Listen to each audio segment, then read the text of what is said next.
bestie. Welcome back to Stepmoms Without Children. We love that you're here and we love that you're following wherever you're following. This is a listener-supported podcast, and so if you would like to contribute so we can have things like videos on TikTok and on Instagram and eventually videos on Spotify, please consider supporting us by visiting us on the Spotify app. Anyways, this week's guest is a friend of mine and a voice on our bestie podcast, the Media Virus Podcast, which is hosted by my mans. This one is a roller coaster. Get your tissues. Get ready to laugh. Get a little drinky drink or whatever. Please enjoy my friend, Stanley McFadden.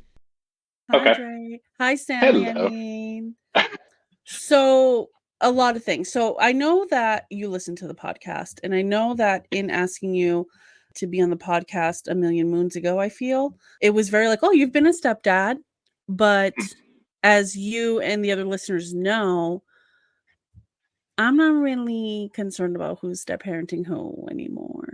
I'm just trying to talk to people. But, I mean, it's definitely still part of the show because I always try to find, like a parental or like a relatable thing because the name of the podcast is still Stepmoms Without Children. But really, the listener knows because they've been listening. This is episode 6 or 7. They know. We're just trying to talk to people. Hi, how you doing? Everyone has a story. And well, guess what, girlies? We're going in today. Honestly, I'm very transparent as a person, but I'm also very private. You'll notice that there are two very different sides of me. There is me when I am on and that dial gets turned up. And there's also me. Exactly. It's very, very exhausting. And there's me, who I am when I don't want to say when no one's around, but who I am more at my core. Right. And so you're going to get a very interesting look. Yeah. Into the inner workings. That's the plan. The invasion of stepmoms without children. I have been a child to a stepdad. Okay. And I've been a stepdad. And the step kids that I've raised go from birth until I think my oldest is 33, 34. You old as hell. So I have run the gamut. Through the women that I've dated. I've dated women where I've been in the delivery room. Right. And I've grown and have kids. So I'm also a step PopPop. OMG. Do you keep up with all these babies? I try to. Now, that being said, the last 6 months, I've gone through some personal tragedy. So I've withdrawn a bit from the world within the past few months.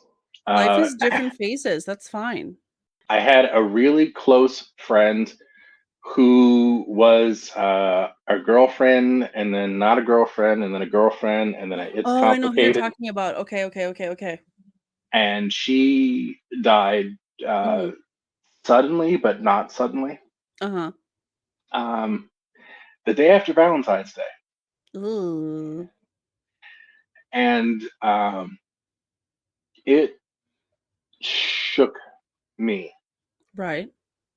As understandably. So I've kind of withdrawn a bit from the world. I have a question. Yeah. So I know you, and I know your dating style, and I know of this girl. You know Big Daddy's dating style. Oh, true.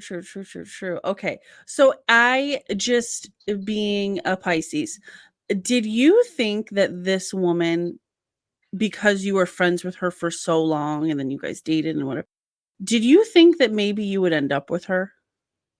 Yes, I was prepared to be with her for the rest of my life. That makes me want to cry. So it's you've been mourning for 6 months, almost to the day, this woman who you thought this might be my wife. I have mentioned Big Daddy does a series of just the tips, and one of the last ones that I did, I was talking about your forever partner. And the idea is that when you have found your forever partner, that you hold on to that forever partner as long as you can, and you love with your whole self, your whole person, all of your ability, because you don't know when time and circumstance is going to change. And it happened, you know. She had been sick for a while. She was on dialysis. I am a medical professional. Hell, I'm a nurse. I've been a nurse for 15 years now. And I met her very soon into her particular disease, and I was her first nurse. Oh, I always wondered how you guys met. Okay. And at the time, I had no clue that I honestly thought that she was the secretary. So I saw her walking down the parking lot, and I said, let me rewind a little bit. So at the same time that we were getting new patients, we were also looking for a secretary. And so when I see this hot little number coming down the the parking lot, I was like, "Ooh, I guess we've got a new candidate for our secretary. She's cute." And I said to my other coworkers, HR. I said to my coworkers, I still don't know when we're getting in this patient. And I always read through my patient's charts just to kind of know what I'm dealing with. And I say, these are the diagnoses that she has. This is so. I said, I don't know when the sea monster's coming in, but she's going to be ridiculous. So just be prepared. Right. And then I said, but at the same time, we've got this hot secretary. And then she comes into the clinic. And I said, oh, you must be looking for the secretary. Now, she said, no. I'm the patient. I said, what? She said, no. My name is, and I'm the patient. And I turned to my coworker. I said, listen, I am so sorry for everything that I said, and also dibs. And yeah. That's so cute. What I didn't know was that she was really into me. Now, I am 100% professional. You know what I mean? Like whether or not I have an attractive patient or not, there's still that line between. Literally, I'm still also trying to save your life. So right. So I was adamant about both saving someone's life and drawing that line. But still, she was very young and very charming and charismatic, and so we very easily kicked into a friendship. So I didn't know that she was interested in me. And she used to have what she called stomach ache tears by the time that she left, because she really wanted to get to know me. And she was mad because I was always saying no. And she asked her mom, she said, well, I don't know. He might be gay because he got the way that he talks and his mannerisms. I'm dead. Yeah, because I know a lot about a lot. And I've had a lot of female friends. I'm more friends with women than men. So I understand women a lot, definitely a lot more than I will ever let people know. And I don't remember what we were talking about, probably shoes. But it was a few months of this joking and talking back and forth. And she invited me to a show. She's a singer. And I watched her perform, and I was just blown away, mesmerized, head over heels. There was no chance that I wasn't absolutely floored by this woman. It was just right. And it sounds stupid, but how, like you just see the little Tweety birds and shit, and not the Tweety birds and shit. It was ridiculous. You saw hearts in them. Yeah, we were inseparable. Yeah. For the longest time. Why were you guys not dating at one point after this? Well, it's very difficult for nurses or to date a nurse because I have 12-hour shifts.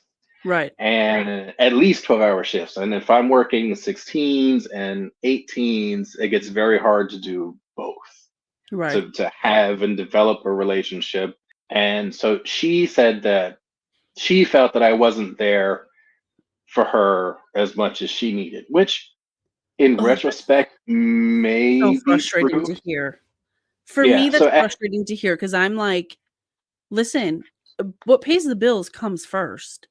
You know what I mean? Like we have until forever. I mean, I'm not trying to like throw shade on this girl, just in general. That was my thought. Yeah, dating is such a weird thing for established professionals because it's like, bro, I'm at work. It's not that I'm putting work over you. It's just that I got to punch in. Right. And I think at the same time, what she didn't say was that she knew that death was coming. She didn't have a lot of time. I think she thought that she didn't have a lot of time and she didn't want me to invest and fall in love. But my counter argument, a watch to remember. Yeah. So my counter argument was, well, you can't tell me. Like, you can't tell me that I can't fall in love with you. Okay. Because I already did that. Right, because we were way past that. Right. So she decided to end it there. And so we were broken up for maybe, I guess, a year or two. No, probably just a year.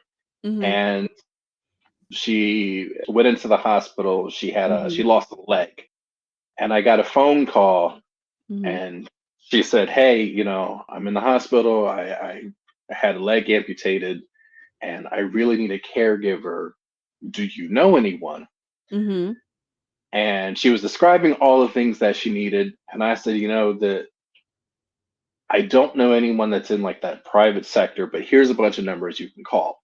Right. So I would check in over the next few weeks, and it seemed like every time I would call in, either the nurses that were visiting, they couldn't care for her, her wounds were complicated, they weren't managing very well. And I said, you know what? I can do a better job than they can. Right. So just let me. So I decided that I was going to, in addition to my full-time job, I would be her full-time caregiver. Yikes. So I was working my full-time job, and then I was taking care of her 6 days a week. And so 6 days a week of full-time care just kind of let us kind of back to where you left off. It kind of picked up back to where it left off.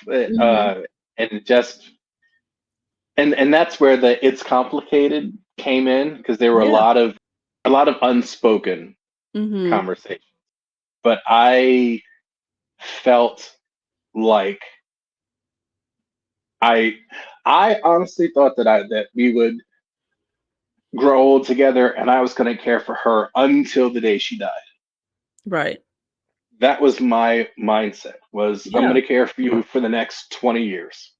When we both dropped dead on a swing on a porch in Oklahoma. Oh, not going back to the country. So I knew that. This is giving to Lulu, though. I mean, if she knows that she's sick and she had a leg amputated and the diabetes is diabetesing, she's not thinking about nobody's porch swing. And you're out here like, yeah, no, it'll be fine. We'll just live for the next 20 years. Then like, it'll be good. So it did not. You were very wrong. I was so wrong. But does being wrong though, does that, I call it delusion, but like in the least offensive way, did that make you less prepared? I think I was too close. So I was 100% blindsided. Yeah. And you're like, no, I'm her caretaker, so I'm doing a good job. Yeah. And the things that I knew and that I could take care of, I did. Of course. But you have to allow people to, especially in those last parts. Right. She wanted to live and die on her own terms. Oh. And as frustrating as that was for me, it's what she wanted and it's who she was. Right. So that's what I let her do. So there were things that she procrastinated by choice, and the consequences of that so she really needed to get her heart looked at, because I knew that there was chronic heart failure, and we had this argument so many times that she said, "No, that's not in my chart." I said, "It is in your chart because I've read your chart. I've seen that diagnosis in your chart." She said, "No, that's not." I said, "Listen, you need to get this checked out." And we would have this argument so many times over the years. And within the last few months, it was harder for her to breathe. I said, "Boy, you need to check this out. You need to get this done. You need to get this done." She said, "I'm going to do it on my own time." Right. And okay. And so I kind of had to step back, because that's I can't even though I was driving her to all of her appointments, I can't drag you to all of your appointments. Right. Hi, I'm just making this appointment for my patient. Right. But ultimately yeah. And ultimately that's what it was her heart was just got weaker and weaker and weaker, and eventually that's what did it. But it's still how and what she wanted. So she was every bit of true to her person and personality on her last day as she was a decade before. Like, she was literally singing and joking and laughing, and she must have called every single person that she knew in her phone to tell them that she loved them. So she definitely knew, and she met her end with grace. Yeah. And that is pretty awesome. What a wild. That's so heavy to like just know that it's happening and like make arrangements and call people. And now she was the only one, I think she was the only woman I dated that didn't have kids. Every other one had kids, and not to be sad and miserable, but a lot of my life is about me getting past trauma and tragedy. And I think that's part of why my humor is, I cling so hard to my sense of humor, because I've had to. So the woman I've had every comedian ever. The woman that I dated who had the oldest kids, now her oldest was, I think, 32, and she died. How old were you when? I am 40. I just turned 44 or 45. I forget which. I'm dead. You forgot which age you turned. I was born in 79. So 45. I just turned 45. Yeah. So you're not Matt's age. You're younger. You're like I am. I think I'm the youngest of no. Pete might be the youngest, but I'm younger. But I must have been 30, probably 35. So you have all of these connections. I just feel like knowing that many people is overwhelming. It is. I'd say there are for these people. Like, are they calling you when they have an issue? Oh yeah, I believe it's 11 God kids in total. Oh, you're everyone's best friend. Oh yeah. So I get. I'm so glad that I have an unapproachable face, because listen, I would make a perfect godparent. I'll put it out there.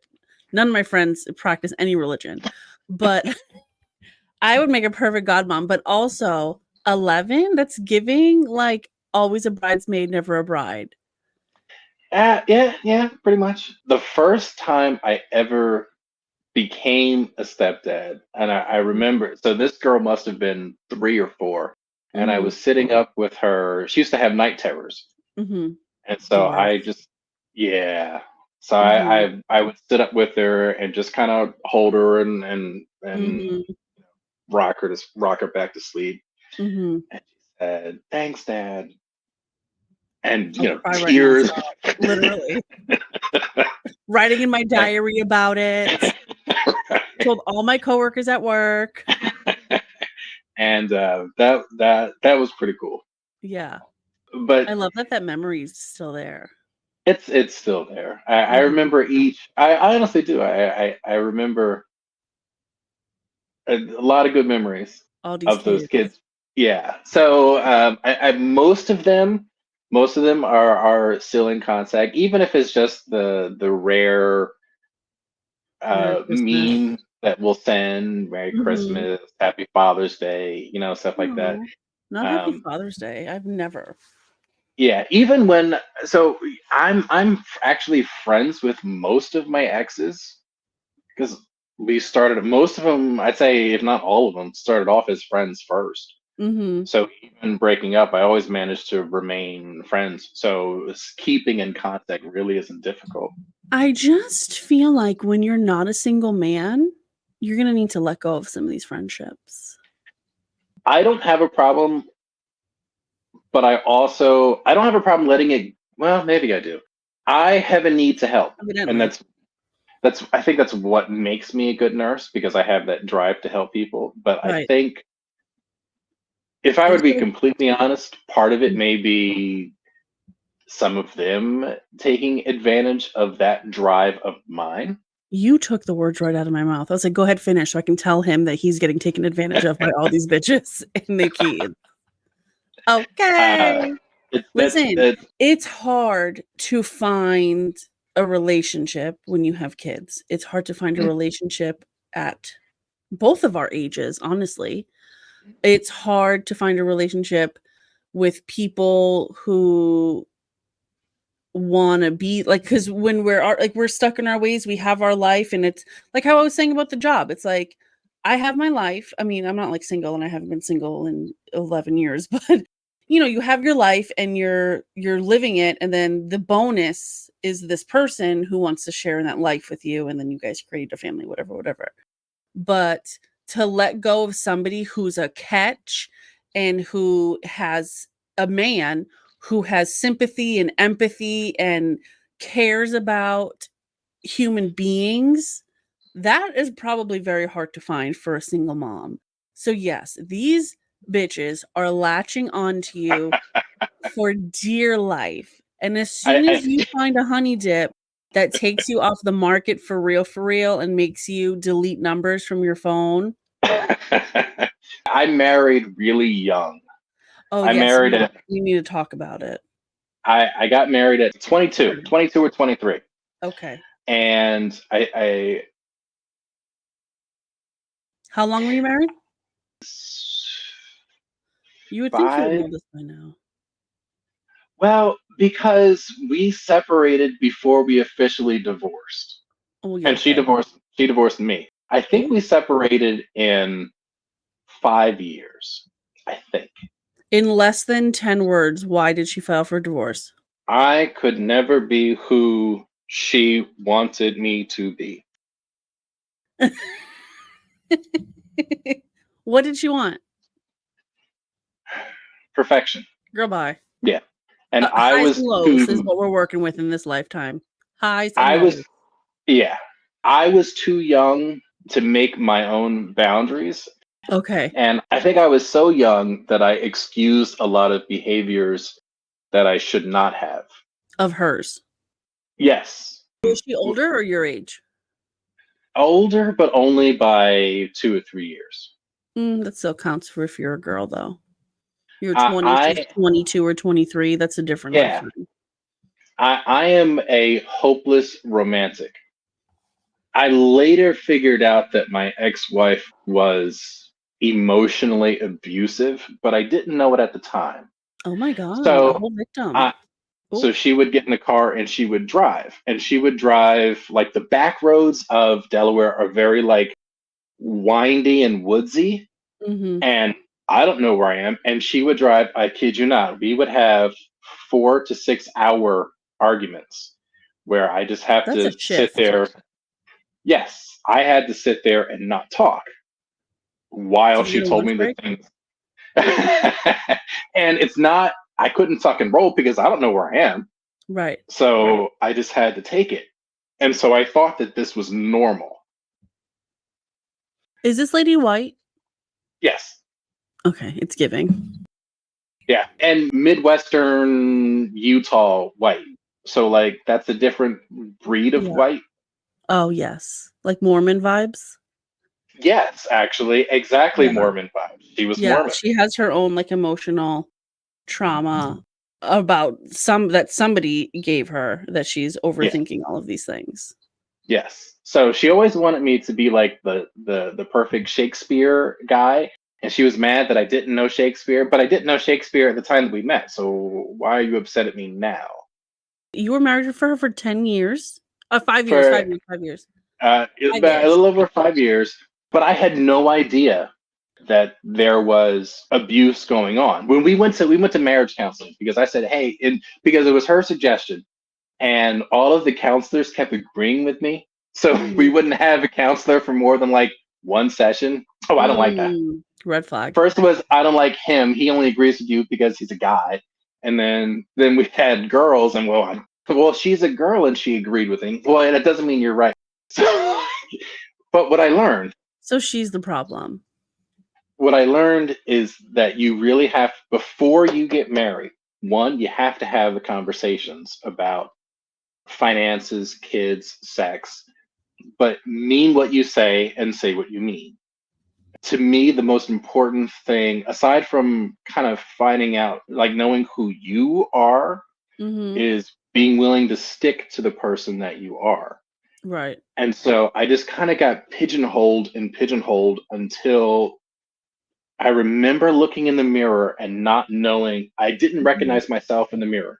And now that I'm in this place where, like, the number of hobbies that I have now, right, there weren't hobbies that I could have had with her. Oh yeah, no, because she didn't want you to have any. She didn't want me when I was going to nursing school. I walked out of the class. I walked out of the school, and she was waiting for me at the curb. And I said, now, again, nursing school, nurses, right. Most nurses are overwhelmingly women. So totally. most of my classmates are women. I was 6 guys. There were 6 guys in a class of 312. So all of my classes. Jelly belly? Oh, yeah. So, and I said something, and the girls around me were laughing. And, oh, what are you laughing about? And so what I came to understand is that you really have to be true to who you are. Of course, always. And who I am is unconventional and a bit off the chain and a bit wild when I'm on.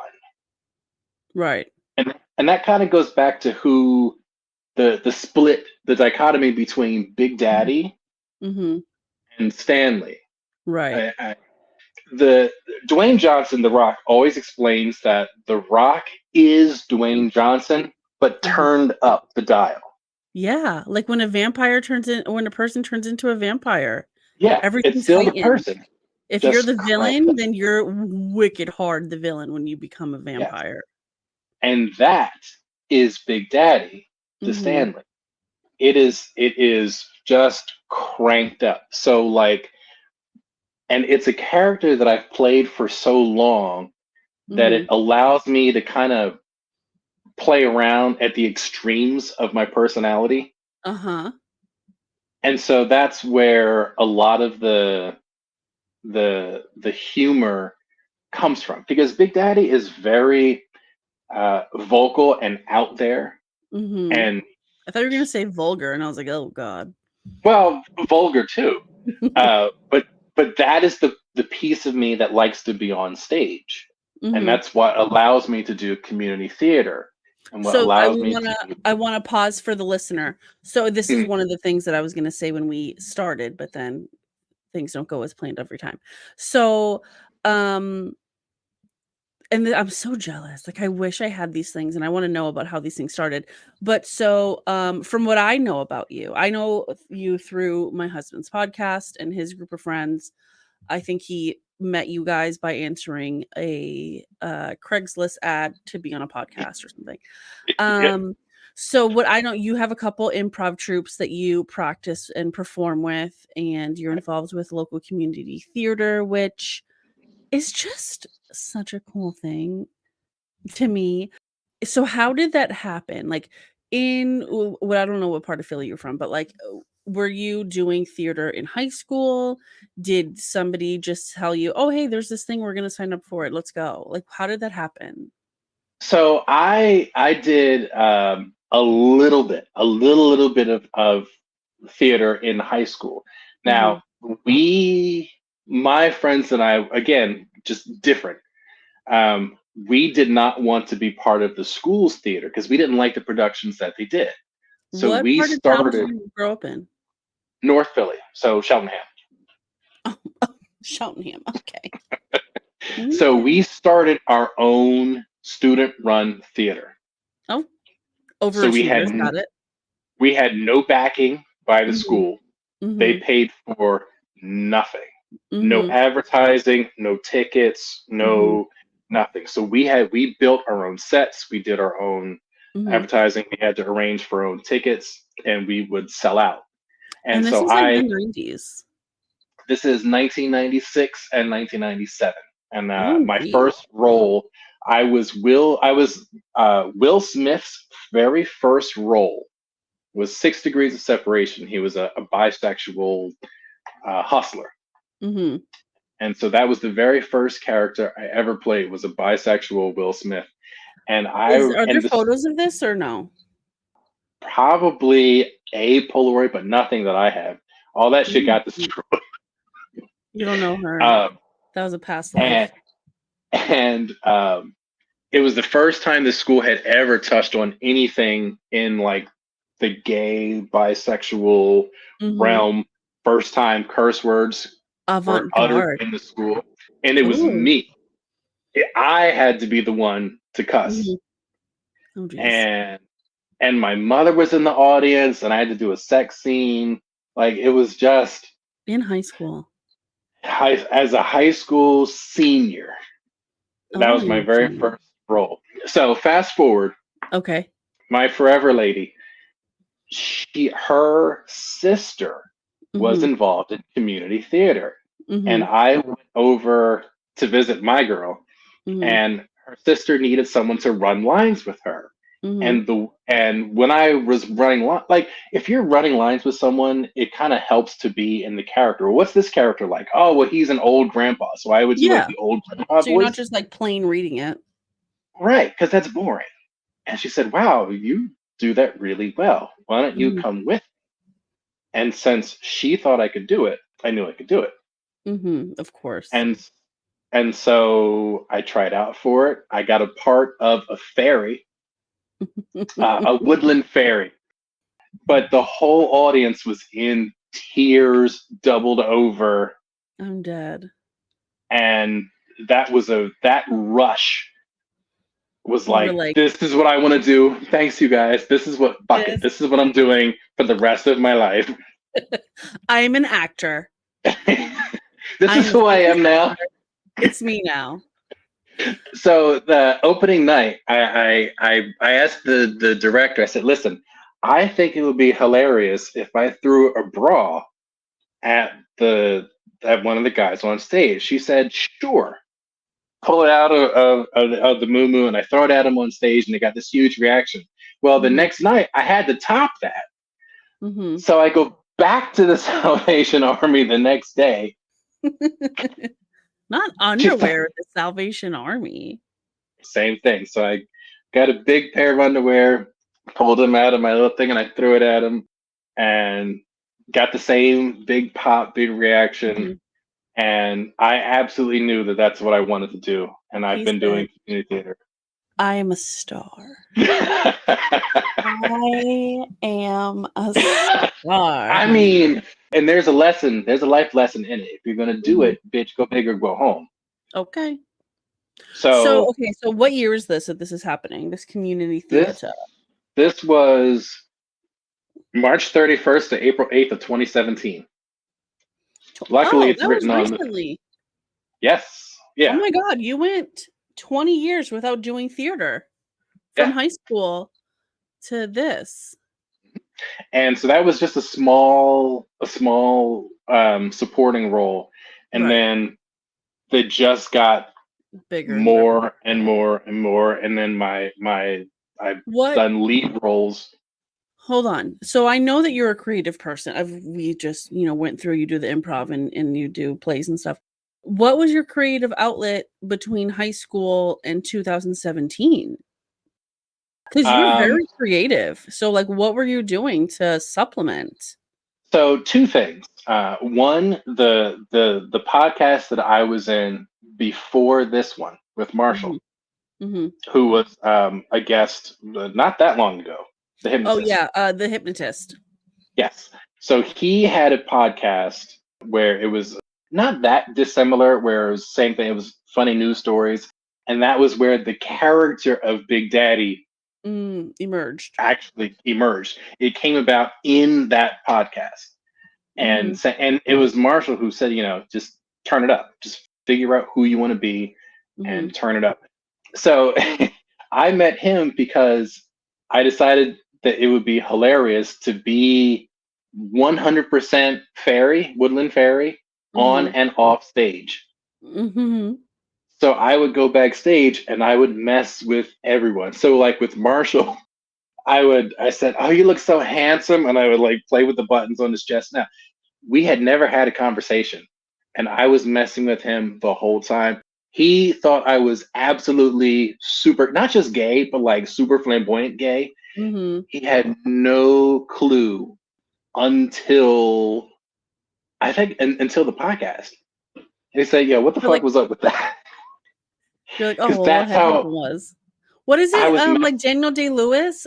Yes, all in. I love that. So that's how you met Marshall he's in community theater as well. He was. He hasn't done it now. Not for a while. He's traveling the whole United States. That man is a hustler. He does everything. Literally every weekend he's somewhere. Yeah.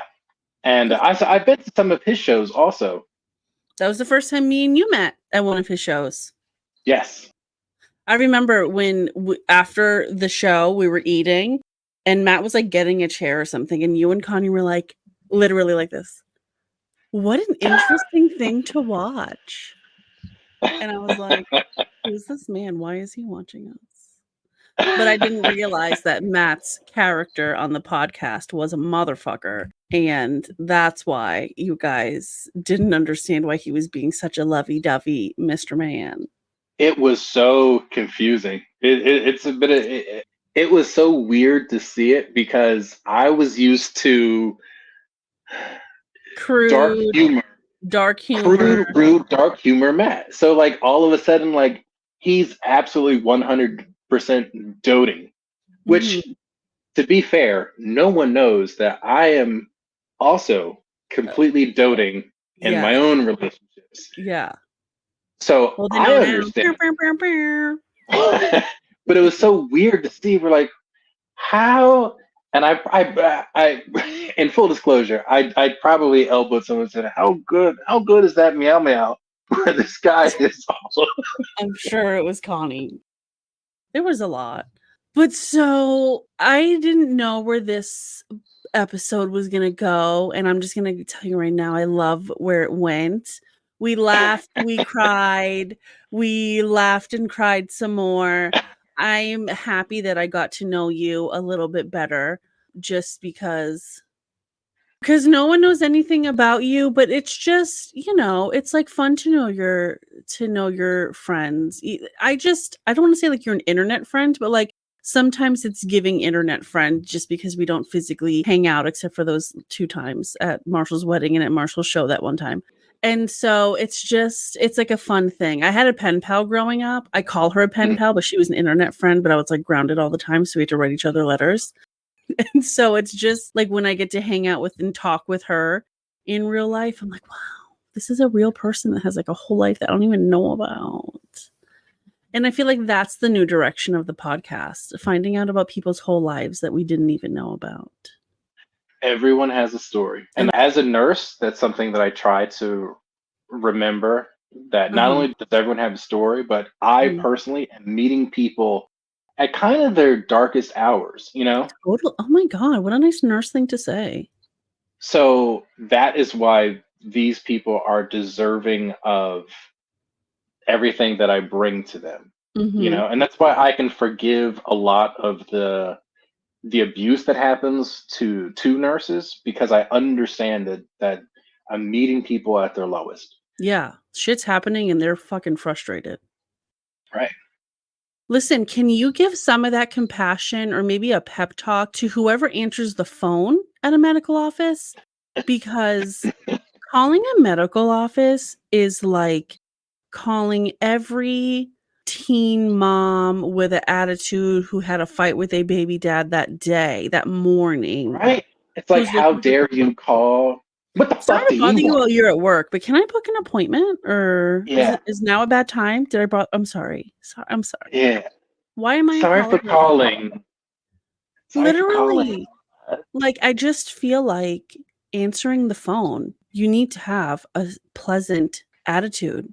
And if your job is to book appointments and answer the phone, maybe be happy about it instead of, I have this gripe, but the whole internet, I got into a hole on TikTok. I was on like medical assistant talk, and like there are the medical assistants that are like, these fucking people call and like they don't know how to do anything. And how else do I book an appointment? I went for the first time less than a month ago because my blood pressure is crazy and I needed to be on antidepressants. So I needed those things taken care of. I have two problems right now. Can you just real quick just hit me up? Yeah. And the girl who answered the phone was less than pleasant, I'm sure. Less than pleasant, and she immediately lost my information. I made a promise to my forever lady, my pretty lady, that I would go to the doctor. Okay.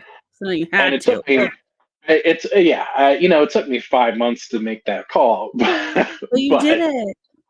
But I did it. Love that. So I would say up until today, I cried multiple times a day, every day. And today was the first time in at least 3 weeks since I started, actually, that I've still, like I welled up, but I don't think I actually full on, well, not much, not the point. Yeah. So I do know that it's working. I'll probably end up going up a dose. Yeah. But the blood pressure meds is what I needed, because the stress of all of that had my blood pressure way into the 200s. I was like, oh, I should probably get this looked at. Probably. I mean, good thing you're a nurse, because somebody else might be like, I don't know, I'm just like swollen and stressed out. I don't really know what's going on. So also and I said to Matt, like with the questions that I had lined up that I didn't ask a single one, I didn't want this to be like, oh, this is my single friend. But now that we've done the episode, guys, this is my single friend. So if you're looking for a little lovey-dovey, just my friend. I like long walks on the beach, even though I don't swim. I just feel like walking on the beach is laborious. And no, walk on the boardwalk. Walk on the boardwalk. It's better snacks. A walk on the boardwalk. Who's walking on whose hand? There's better snacks on the boardwalk. Okay, so he likes long walks on the boardwalk. This is where I'm busy as fuck. This is where me and Big Daddy overlap a bit. I love me a bigger girl. I am a bigger gal. You gotta be something to do something. Okay, bring him over here. Pull up. Alma Thickums, listen, we have a lot of international listeners on here, and so my Romanian listeners is there. Romania, can you hit me up? Also, are you single? I have a fantasy that that the person that listens in Romania is really American, but like they're in Romania for something, like for their job or something. Or a VPN. Maybe they're really British. We don't know. Thank you guys. Thanks everybody. Thanks Stanley for coming. Thank you for having me. I hope you and your listeners have enjoyed this delve into who the hell Big Daddy is and why is he also Stanley. And no. Let me rephrase that. It's a look into Stanley, not Big Daddy. Yes. Love to see it. Big Daddy. For those that listen to the other podcasts, you have to understand Big Daddy is a character. So yes, who he is. Big Daddy says a lot of ill shit. Big Daddy needs to go to therapy. Big Daddy can use some therapy. Okay. Listen to the Media Virus podcast. Bye. Matthew Cuddleman. Here I am. Hello.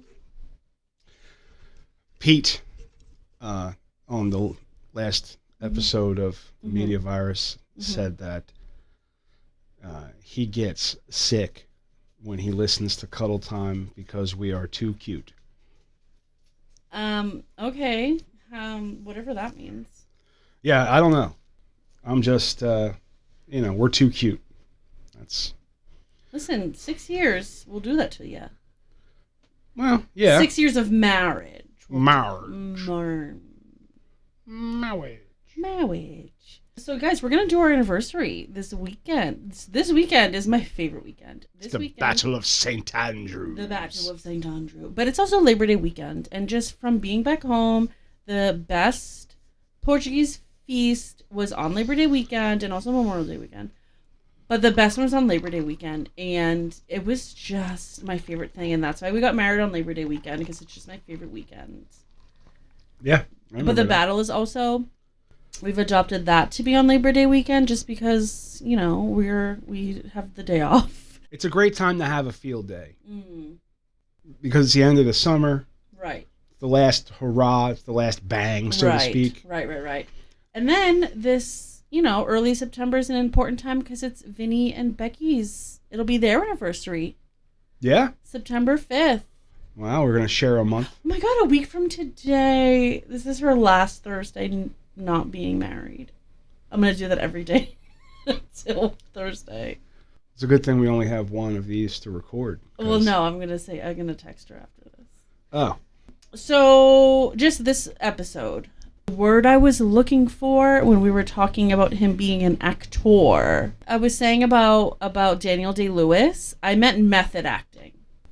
Yeah, I knew that. I knew what you meant. Right. I knew what I meant, but I didn't say it. Yeah, you couldn't. And so for, fact check purposes, that's kind of the only fact check and correction I could hear when I was listening to the episode. But you guys, there's a theme here, and there'll be a theme that's coming up on the next couple of episodes. I'm talking to people who have creative endeavors, just because, we've talked about it probably ad nauseum. Like, you have the creative gene, and I want the creative gene. I want to flex my creative muscles, I think is what Becky called it last week. And so this is my creative muscle. And so I'm just talking to people who, make it a part of their life to be creative.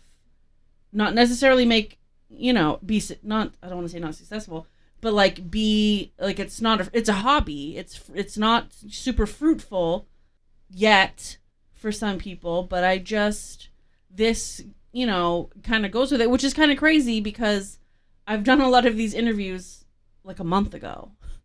And so I guess it's just the theme of the last couple months is I want to be, I don't know, is that my vibe? I'm trying to be looked at as a creative person. I feel like since Jen, I've been talking about the creates. Well, you're doing it, and what honestly, I'm an imposter. So I hear what you're saying, but I'm like, no, I'm pretending to do it. I did a thing on the show when we recorded, as we record this, we recorded last night. Mm-hmm. Episode 199. Episode 199 of your podcast. And I still feel you're playing podcasts? Like we're playing radio, we're playing podcasts. Yeah. We're imposters. Yeah. 400 and 97 hours we've recorded so far. Crazy. We figured it's a long. I read the whole number, but it's like 3.79 years. We've been going almost 4 years. Oh yeah. And I still feel like an But it was something about like if you listen for 24 hours a day, it'll take you like 3.5 days to get through. It would take 20. It would take 20 days to get through. So, yeah. I don't know. But yeah, so he's into community theater. He's dedicated to we're talking about Stanley. He's dedicated to his character. He's dedicated to this character of Stanley. You know what I mean? Yeah. And then he has like a job, like a real adult fucking job. He's a nurse, like a whole like person. He's not only has a job, he has a really demanding job.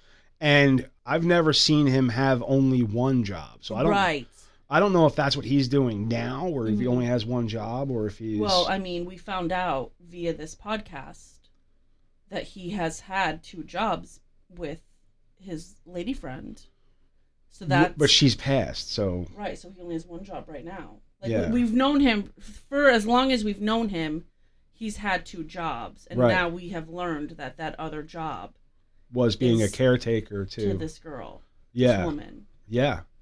And how was that? Because obviously I was crying, and obviously he was crying. I don't know if the listeners realized it, but there was some frying in there.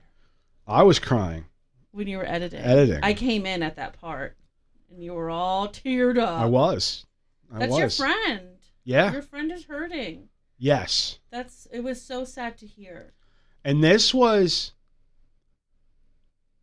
so the way it works in our little podcast community is you hear about tragedy secondhand. Right. Like Mike was in an accident. Pete told me that. Right. You know what I mean? Right. And so I knew. Oh, we knew about the girl. So I knew because Mike told us that this lady had passed on. And then I reached out to Stanley, and basically said, if you need somebody to yell at and cry, I won't call you a pussy. You know what I mean? Like anytime you need to. Okay. And honestly, that's the kindest thing a Gen X male has ever said to another Gen X. Oh. I'm so glad. Male. You know what I mean? Sure. I was trying to be like, hey, I'm here if you need me. You can just say I'm here if you need me. No. Nah. That's too, you can't, like, that's something you say to a woman, not to another 44-year-old man. You have to let him know. Yeah. In a sarcastic, shitty way. So that he knows you mean it. Because if I'd have said, hey man, I'm here if you need me, that's just bullshit words. Yeah. But if I give you a specific example, dude, if you need somebody to call and just unload on and cry and freak out at, I won't call you a pussy. I can sit there and take it, That's nice. And so we're also glad that he's a self-aware king. Yeah. Getting the help that he knows he needs. I see a lot of TikToks where women ask, how can men be friends for years on end and not know they got married, not know that they have diabetes, right? Not know that they have a heart condition, whatever the case may be. And it's that I kind of feel like it's a social contract between men. We don't talk about that. We don't burden each other. Well, so I also just feel like friends aren't talking to men are not talking to their friends' moms. And I feel like talking to your mom and telling her the things, like that's how the tea gets spilled. You tell your mom, and then she tells your aunts and their daughters or your brothers. No, I've learned that, and I've I don't tell my mom anything. Well, yeah, because she bugs out about it. But it's one of those things where I think most of the time men feel like they're depended on, like they're counted on. Right. I hate to say it like this, but they're burdened with everyone's problems. And when men get together, they want to not talk about problems. Because you can talk about problems till you're blue in the face. It doesn't do shit for the problem. So guys aren't getting together and they're not like no, because when we get together, it's not we're not bunchinchen, we're not kikiing, we are doing whatever the activity is. And I've noticed that's how, like, I as a middle-aged man. Not middle-aged. Well, I'm 48. I mean, average lifespan is 80-something. Oh, God. So I'm right in the middle. Well, I said something the other day because I dyed my hair recently, and my hair is pink. And one of the guys at work who I know was like a year or 2 or maybe 3 years younger than me, he said something like, oh, yeah, cool, the pink hair. Like, that looks really cool on you. And I was like, thanks. And I was like, yeah, I'm pretty sure it's like a quarter life crisis. And he's like, quarter? Don't you mean middle? And I was so offended. Well, if you multiply your age by 2, it's pretty fucking old. You got to think about it. I'm not going to die when I'm 72. You don't know that. Anyway.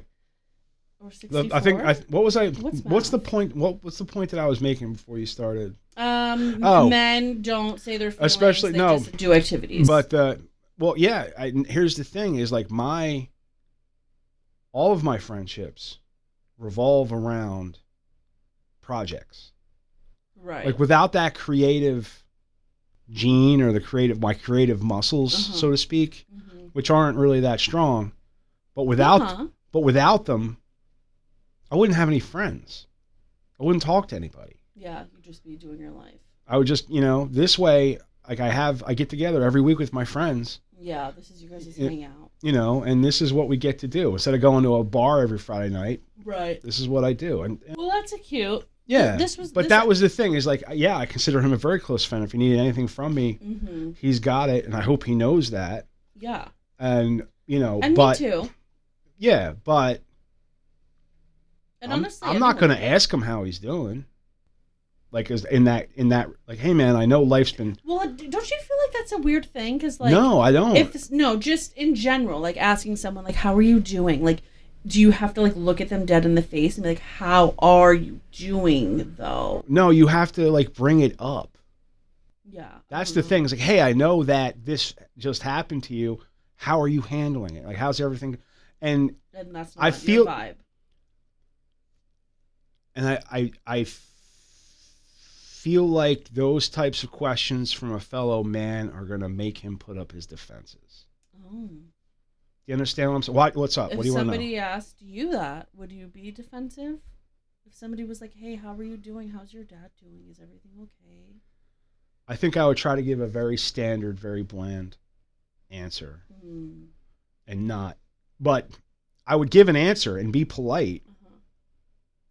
But inside, I'm shutting it all down because I don't want to start crying. Right. You just want to have a nice time. You don't ruin like the mood, how bro. like yeah, if I really sit down and think about my dad, I'm gonna start fucking bawling. Yeah.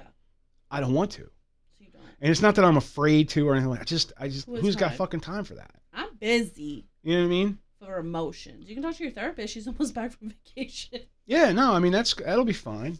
And I have been talking. I've been working this out with my knowing that my parents are close to their end of life.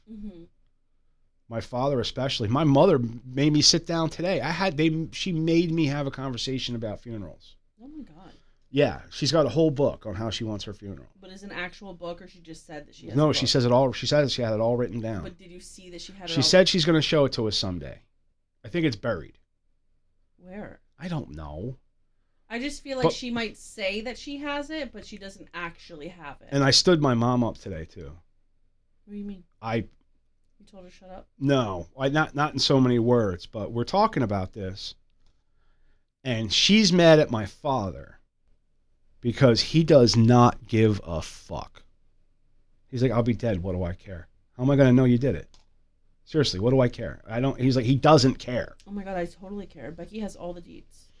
And no, I get that. Just like there should be, Dropkick Murphys and Mastodon played at my funeral. Yeah, and there should be no calla lilies or lilies of any kind at my funeral. Right. And I want my remains sprinkled over Disney World, but I don't want to be cremated. So that's going to get messy. Ew, babe. So I was making jokes about let's have a Viking funeral for him.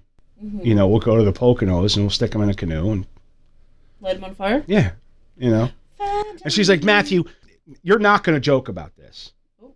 And I was like, I'm going to tell you this right now. If you're going to make me talk about this, I'm going to joke about it. There's not a goddamn thing you can do about it. So she stopped? Yeah. She rolled her eyes every time I made a joke, but yeah, just like that. I can see it. But it's like, listen, if you ignore the joke, the conversation's being had. Right. I'm very uncomfortable talking about the death of my parents. I understand it's coming. I understand it's near. It's nigh. Mm-hmm. You could have just recorded it on your phone and been like, I'll play this when they need to know. Yeah. But, she was trying to get out of my dad some kind of plan, and he does not give a flying. He does not care. But he cares about where his money goes, though. Right. But it again, to really check in on somebody, you kind of have to fucking remind them of this tragedy. Right. And that's one of my biggest things is I have a blessed ability. I can forget pretty easily. Mm-hmm. I remember I know it. The day my grandmother died. It was July 4th, and I was planning to go to like the beach with my friends and my girlfriend and stuff. She's probably ugly. And I did. You know what I mean? Mm-hmm. And for a couple of serene moments, I completely forgot that my grandmother just died. Yeah, you just keep pushing. You know what I mean? I was having a nice time, and then somebody said, "How you doing?" And it brought me right back to, you know what I mean? And that's I never. That's what it's called. Like, you're suppressing your feelings. Like, you're not dealing with the grief. But also, like, there's some... I mean, I don't know a lot about grief. I'm going to go ahead and throw that out right now. Because I don't actually have feelings. I feel like part of grief... Well, you lost your grandparents. You were very upset. You were very upset about that. I know, but I just... Like, you learn to kind of just make the grief part of your day. And you just push. Yeah. You know what I mean? No, I got you. But it was funny. Since that happened, I never wanted to be the person that... Who brings the person back. I never wanted to be the person that reminded you of this, because just in case you're in that blessed moment where you forgot. Mm-hmm.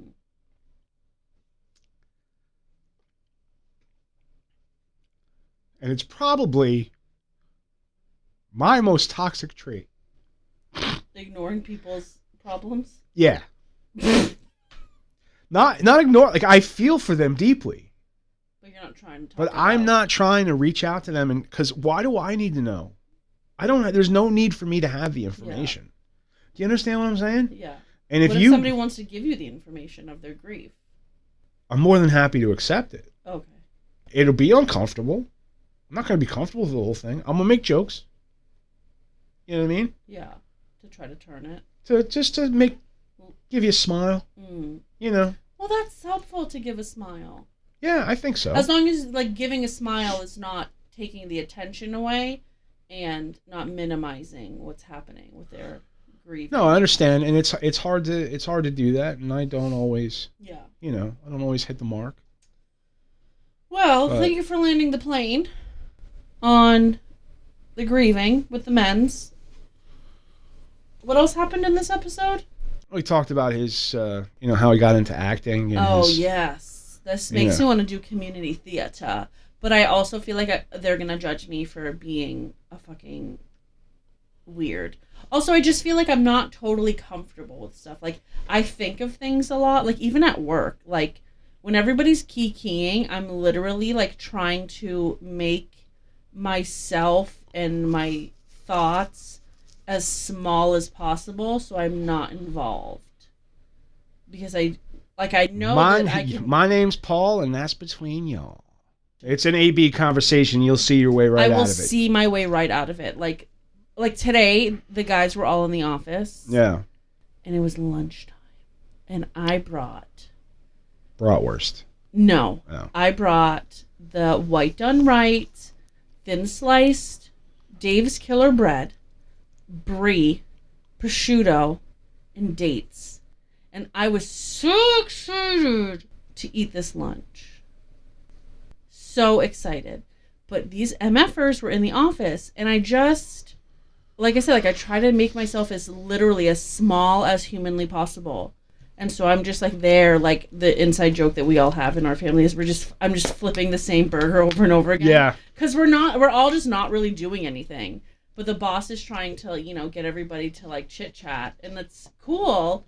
But I don't know anything, and I don't want to say something stupid, and I don't want to just get in the way. I don't want to be ignored. Listen, hey, it is a good idea to keep your guard up. Yeah. And so no matter who you're dealing with, no matter what you're doing, it is a good idea to keep your guard up. And so can you guess what happened next?